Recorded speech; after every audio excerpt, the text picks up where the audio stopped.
Hey, welcome to Growing Devotions for Your Daily Living. We hope you're doing great today. I have a quick story that happened to me in September of 2000, almost 20 years ago. My wife and I have almost been married for 20 years. We got married July 22nd of 2000. I went back to college in September of 2000 for my last semester. She stayed in North Carolina to finish up some scholarship responsibilities that she would have had to pay back if she left North Carolina. So what we decided, since it was on one semester left, that we would travel back and forth. She would either come down to Pensacola or I would come up to North Carolina, and we would just work it out for that last semester. I had a small single wide trailer in Pensacola, and it was some really good times. But one of the trips that she made, I think it was the second trip that she came to Pensacola, that it was a Friday morning and we were getting ready to head out. In fact, some of the guys were out of school, and so we were going to pick them up and go grab some lunch. And I'll never forget that I walked down the hall and she said, "I'm almost ready." And I looked on the bed and there was a towel laying on the bed. Not just a dry towel, but a wet towel. And I picked up the towel thinking, why is there a wet towel laying on the bed? I took it and hung it on the drying rack. We left. I never thought anything else about it. We had a great day. The next morning, we're going to go visit some shops along the beach. And so I'm walking down the hall, and she's almost ready to go. And I look on the bed, and guess what's on the bed? You got it. It's a wet towel. Now I know. All right. She may have forgot the first time, but now this is intentional. So it bothers me. Why would you lay a wet towel on the bed? I mean, hang the towel up. I mean, that's what I'm thinking in my mind. I hung the towel on the drying rack, didn't say anything, but it bothered me, and I let it go. Day 3, Sunday morning. We're going to go to church, and after church, we're going to put her on the airplane. She's going home. You got it. Come down the hall. She's almost ready to go to church. Wet towel laying on the bed. Now, this time I didn't hold my tongue. I said, why in the world would you leave a wet towel on the bed 3 days in a row? She said, it's just part of my process of me getting ready. And then when I'm done, I hang it up. And I said, why don't you just hang it up to begin with? And so we got in this back and forth about hanging up the towel. Needless to say, it's a very short ride to church that morning by car, but it was a very long ride because of how the silence was. That morning, throughout the end of church, everything was good. We made up and went to lunch and put her on the airplane to send her back home.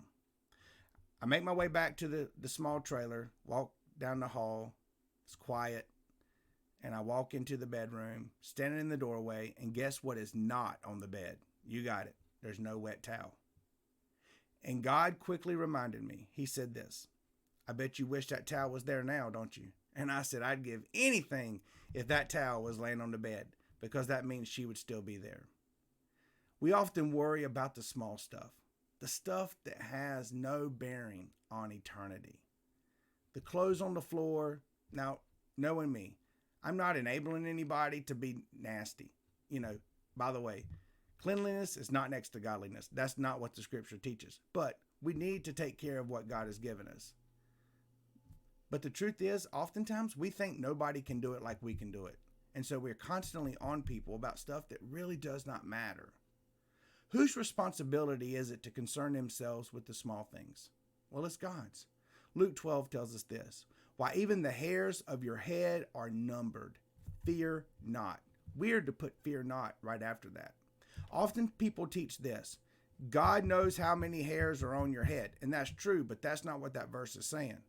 He said this, that your hairs have a number. He knows number 1. He knows number 2. He knows number 3. He knows when number 4 fell out today.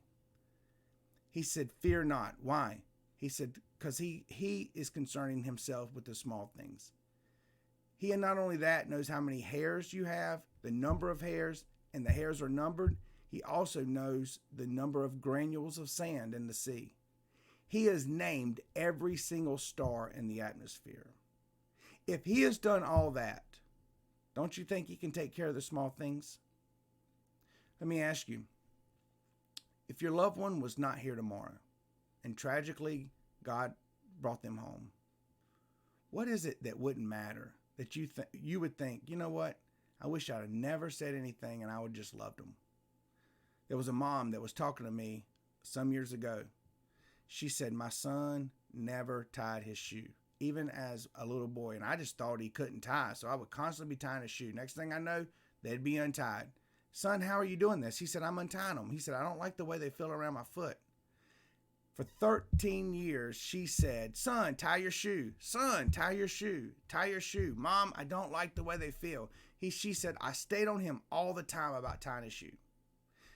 He was a young teen and he was riding his bike down the road and a car did not see him and hit him and he flew off his bike.